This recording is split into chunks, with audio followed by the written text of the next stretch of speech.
Hi friends, அனைவருக்கும் வணக்கம். ஆதார் அட்டை இருக்கா? அப்போ 3 முக்கியமான அப்டேட் குடுத்துருக்காங்க. கட்டாயம் இதை செய்ய வேண்டும். கடைசி தேதியும் அறிவிச்சிருக்காங்க. அது என்ன அப்டேட் என்ற 3 விதமான தகவல் தான் பார்க்க போறீங்க. வீடியோ ஸ்கிப் பண்ணாம கடைசி வரைக்கும் பாருங்க. வீடியோ பிடிச்சிருந்தா லைக் பண்ணுங்க, கூடயே சப்ஸ்கிரைப் பண்ணுங்க. வாங்க வீடியோக்குள்ள போகலாம்.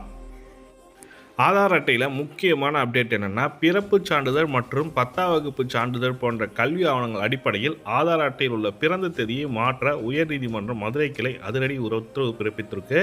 உங்கள் டேட் ஆஃப் பர்த் சேஞ்ச் பண்ணணும்னு நினைக்கிறவங்க, உங்களோட ஆதார் அட்டையில் டேட் ஆஃப் பர்த் சேஞ்ச் பண்ணுறதுக்கு 10ஆம் வகுப்பு +2 தேர்வுக்கான சர்டிஃபிகேட் இருந்தாலே போதும்னு சொல்லியிருக்காங்க. தனது ஆதார் அட்டையில் உள்ள தவறான பிறந்த தேதி காரணமாக குடும்ப ஓய்வூதியம் பெறுவதில் சிக்கல் ஏற்பட்டுள்ளதாக கூறி முன்னாள் இராணுவ வீரரின் மனைவி தாக்கல் செய்த வழக்கை விசாரித்த நீதிபதி அந்த முக்கியமான தீர்ப்பை வழங்கியுள்ளது.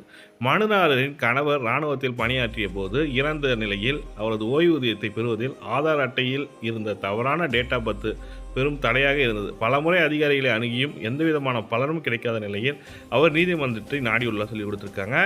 நீதிமன்றம் இதுக்கான தீர்ப்பு கொடுத்துருக்காங்க. என்ன தீர்ப்புன்னு பார்த்தீங்கன்னாக்கா, ஆதார் அட்டையில் உள்ள பிறந்த தேதி பிரச்சனையானால் பல்வேறு இன்னல்களை சந்திக்க வரும் பொதுமக்கள் பெரிய நிவாரணமாக அமைந்துள்ளது. வங்கி கணக்குகள் திறப்பது, அரசு நலத்திட்ட உதவிகள் பெறுவது போன்ற பல்வேறு அத்தியாவசிய தேவைகளுக்கும் ஆதார் அட்டை முக்கியமான ஆவணங்களாக இருக்கும் நிலையில் அதில் பிழைகள் உள்ள மக்கள் பெரும் சிரமத்திற்கு உள்ளாகின்றனர். குறிப்பாக முதியோர் மற்றும் கிராமப்புற மக்கள் இது போன்ற தவறுகளை சரி செய்ய முடியாமல் மிகுந்த மன உளைச்சலுக்கு ஆளாகின்றனர். உயர்நீதிமன்றத்தில் இந்த உயர்நீதிமன்றம் பார்த்தீங்கன்னாக்கா, இந்த உத்தரவு இனி கல்விச் சான்றுகளை பயன்படுத்தி எளிதாக ஆதார் அட்டையில் உள்ள பிறந்த தேதியை திருத்தி செய்ய வழிவகை செய்துள்ளது.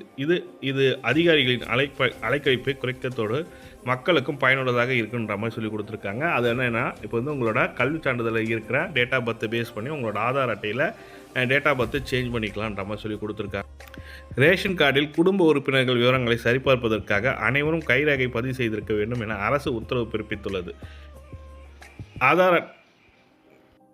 ஆதார் கார்டையும் சரிபார்க்கும் பணி நடைபெறுகிறது. இந்த பணி 2024 தொடங்கிய நிலையில் 2025 மார்ச் மாதத்திற்குள் முடிக்க திட்டமிட்டிருந்தன. ஆனால் 40 லட்சம் மேற்பட்டு இந்த வேலையை செய்ய முடிக்காததால் மே 31 தேதி வரை கால அவகாசம் நீட்டிக்கப்பட்டுள்ளது. இதன் காரணமாக வெளிமாநிலம் மற்றும் வெளிநாடுகளில் வசித்து வந்தாலும் கைரேகை பதிவு செய்ய முடியாதவர்கள் தங்கள் வசிக்கும் மாவட்டம் மற்றும் மாநிலங்களில் அப்டேட் பண்ண சொல்லி கொடுத்துருக்காங்க.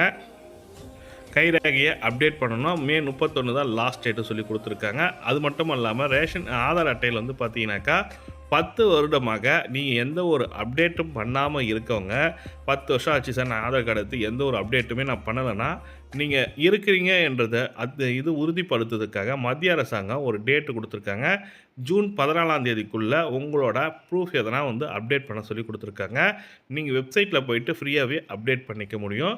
இதுக்கான வெப்சைட் அட்ரஸை myAadhar.udi.gov.in என்ற இணையதள முகவரியில் போயிட்டு உங்களோட அட்ரஸ் ப்ரூஃபோ இல்லைன்னா இதில் நேமு அண்ட் ஃபோன் நம்பர்லாம் சேஞ்ச் பண்ண முடியாது. உங்களோட எதனா ஒரு ப்ரூஃபை அப்டேட் பண்ண சொல்லியிருக்காங்க. இப்போ உங்களோட அட்ரஸை அப்டேட் பண்ணலாம். அப்படி இல்லைன்னா வேறு எதனா டாக்குமெண்ட்டில் நீங்கள் வேறு எதனா அப்டேட் நினைக்கிறீங்க அப்டேட் பண்ணுங்கன்னு சொல்லிட்டு கொடுத்துருக்காங்க. இது ஜூன் 14ஆம் தேதி தான் லாஸ்ட் டேட்னு கொடுத்துருக்காங்க. ஆதார்லேருந்து வந்திருக்க ஒரு முக்கியமான தகவல். இந்த 3 விதமான தகவல் தான் உங்களுக்கு ஷேர் பண்ணணும்னு நினச்சேன். இது ஒரு பயனுள்ள தகவலாக இருக்குன்னு நினைக்கிறேன். இது போன்ற பயனுள்ள தகவல் பார்க்கணும்னு நினைக்கிறவங்க நம்ம சேனலை சப்ஸ்கிரைப் பண்ணிங்க, கூடயே பெல் பட்டனை ப்ரெஸ் பண்ணிங்க. தேங்க்யூ.